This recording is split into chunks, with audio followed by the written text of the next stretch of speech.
შემთხვევით მოხდი ამ სფეროში სტომატოლოგიაზე მინდოდა ჩავარება, სტომატოლოგიურზე მქონდა პირველი და მოხდი ფარმაციაზე.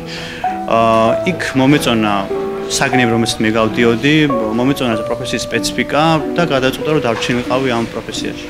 ყველაზე კარგი და მე რასაც ყურადღებას ვაქცევ, არის ხალხთან ურთიერთობა.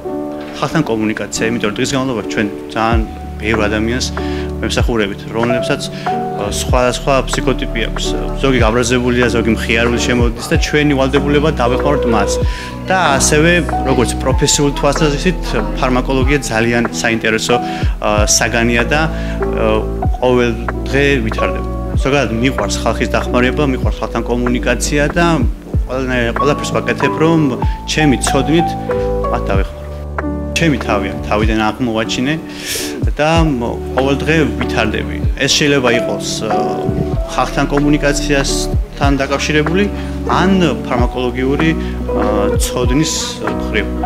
ხალხს უკვირდათ ზოგადად ბიჭი ფარმაცევტი ვერ წარმოუდგენიათ და ზოგადად უნდა იყოს რა ძალიან ბევრი მამაკაცი ამ სფეროში, იმიტომ რომ ეს განვითარებადი სფეროა და როგორც ქალია აუცილებელი ამ სფეროში, ასევე მამაკაციც.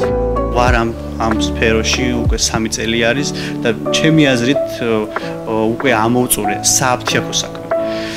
და ვფიქრობ, რომ ცვლილებები არის საჭირო ზოგადად იმისთვის, რომ ადამიანი განვითარდეს. ზოგადად ხალხს გონია, რომ ფარმაცია ეს სფერო იწყება აფთიაქიდან და მთავრდება. ანუ ეს ასე არ არის. ზოგადად ფარმაციის სფერო იწყება აფთიაქიდან და არ მთავრდება. ანუ შეგიძლია განვითარდე, ანუ აფთიაქს გაცდე, იმუშაო ქარხანაში, თუნდაც წამლის დამზადებაში მიიღო მონაწილეობა, ასევე ლაბორატორიული კვლევები ჩაატარო და ასე შემდეგ.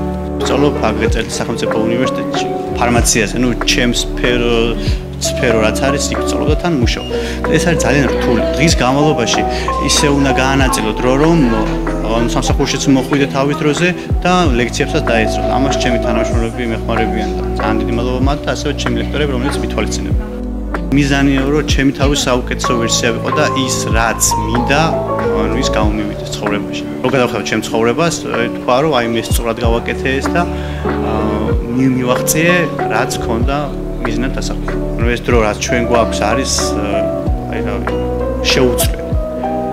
ყველაფერი მოხდება ჩვენ ცხოვრებაში, მაგრამ ეს დრო აღარ დაგვიბრუნდება. ამიტომ ეს დრო მაქსიმალურად უნდა გამოვიყენოთ ჩვენი თავისთვის, რომ გავხდეთ საუკეთესო ვერსია ჩვენი თავის და აი ვიცი რა არის პირველ რიგში მგონია რომ მიზანი უნდა დავისახოთ.